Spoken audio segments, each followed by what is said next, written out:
My experience at Notre Dame Prep was amazing. Everyone embraces you and show you a lot of love, and that you can just feel the love and the radiation of everything. It feels like you're a part of something bigger, a part of a family.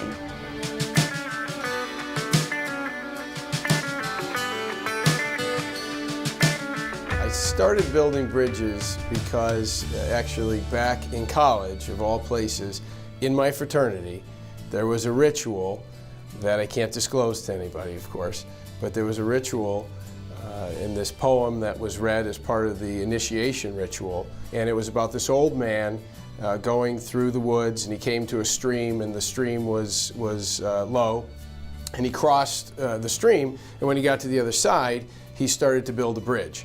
And another traveler came by and said, you know, why are you building this bridge? You've not only crossed the bridge, but you're an old man and you're never going to come this way again, so why would you do it? And in a nutshell, he said, you know, after me someday a young man will come and the stream will be full and he won't be able to cross without the help that I provide him today, so I'm building this bridge for him. And so in this, you know, 21-year-old or 19-year-old fraternity ritual, out of that came this idea that I could build a bridge to somebody coming behind me.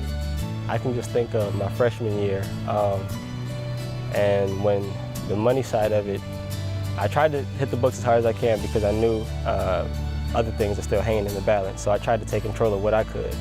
And when building bridges came around, that pretty much took the pressure off of my shoulders, and this allowed me to go to school pressure-free. Some of the challenges that I think I faced when I thought about coming to Notre Dame, first off was the transition from public schools to a private institution. But when I think about my friends who did go to the alternative school that I may have went to, they didn't get the same education and everything, so I'm very fortunate. If I hadn't come to Notre Dame, I really don't know where I'd be right now because this experience has been amazing. It's changed the entire course of my life. And I know that it's not just me. Building bridges and my relationship with Bernice has impacted my life substantially. I had never had a chance to mentor anyone prior to this or be part of something that just makes such a life-changing impact on students. And it shows me how much building bridges can do to change someone's life. It's been amazing. And so for the advocates, I never went in with a set goal of this is what I hope the advocate achieves. I asked the advocates to volunteer to help somebody else. So maybe not so much what I expect them to get, as much as what I understand that they do get. And I'm now an advocate for the first time myself.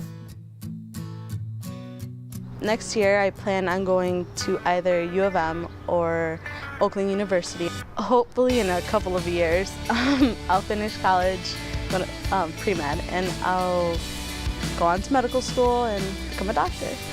I'm a senior at Michigan State. I am studying accounting, which I love so far. I just finished up an internship actually in Lake Orion for a medical company in their accounting division. But the biggest thing that I set my goal on since I was 14 was, you know, being a family man. My dad wasn't around too much, so when I have children of my own, I want to make sure that I'm there for them and I'll be their biggest support system. So if I can pick anything that I'm set on for the next 10 years, it would be that. The one thing that everyone can agree upon is that kids who haven't had a fair chance should get one. And so if we could bring good people together, caring adults together, that we would inspire these kids to believe in themselves. And once they believe in themselves, then the sky's the limit. They can do anything they want.